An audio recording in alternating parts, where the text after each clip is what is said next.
Hey YouTube! Welcome to Nate Talks. I'm Nate. I have a confession to make. When I pressed the record button, I didn't have any idea what I was going to say to you guys today. So you're going to have to give me a second to think. What did I do this week? Oh, got it. I'm going to talk to you guys about a movie that I saw over Memorial Day weekend. That movie was called Kung Fu Panda 2. And I'm going to put a logo or something up for that right now.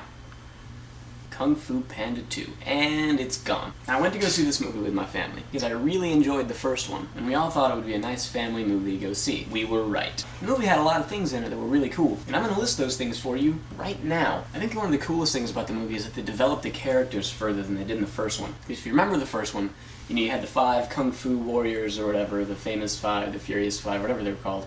But in the first one, they weren't really developed really well as characters. They didn't have individual personalities too much. They were all just really cool people, They weren't people. Because according to these movies, there's no people in China. But you know what I'm saying. They were just really cool, not very well developed. In this movie, though, they're all very distinctive, which I thought was nice. I think that's a good thing to do with sequels. Build on the first movie. Another cool thing about this movie was I thought it was very funny. It really was. I laughed. I did. Now, the reason I laughed is because I love Jack Black. Jack Black was the voice of the main character, Po the Panda. And a lot of people don't like Jack Black. A lot of people feel like he just plays himself in every movie that he's in. Now, as someone who enjoys his movies, I don't deny that even a little bit. Jack Black does play himself in everything that he does. The one exception might have been King Kong, because that was a serious movie, but I'm going to be completely honest with you, I never actually saw that. But the thing about Jack Black is that he does it well. Jack Black is a funny person. If you're an actor and you're a funny person, it's okay to play yourself. Now, if someone like Brad Pitt played himself in every movie, that would be annoying, because somehow he just strikes me as a boring person. Maybe he's not. I don't mean to judge, but you know what I'm saying. I also thought the movie had a really good message to it. And the message was that no matter where you come from or what your past was like,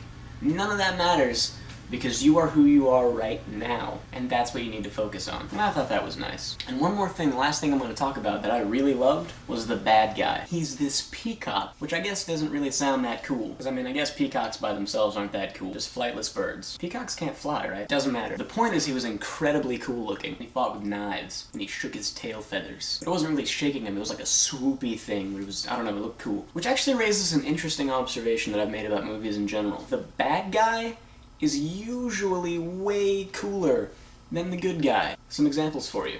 Darth Vader, way cooler than Luke Skywalker. You cannot even put the two of them on the same coolness scale, because Luke Skywalker is this whiny kid, and Darth Vader is this awesome all-black wearing ruler of the galaxy. The Joker, cooler than Batman. Now that one's debatable because they actually are really close. They're two different kinds of cool. But in general, the Joker is more interesting. He's more colorful, he's on more t-shirts.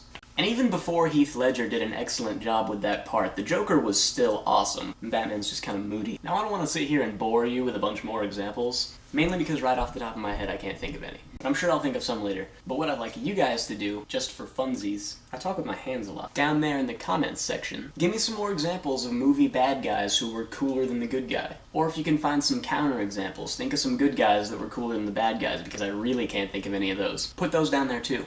Anyway, thank you guys so much for watching. I'll be back with another video next week, so press that subscribe button, please. Oh, and follow me on the Twitters, too, if you do that kind of thing. There's a link to that in the description. See you guys next time with some more Nate Talks. Bye!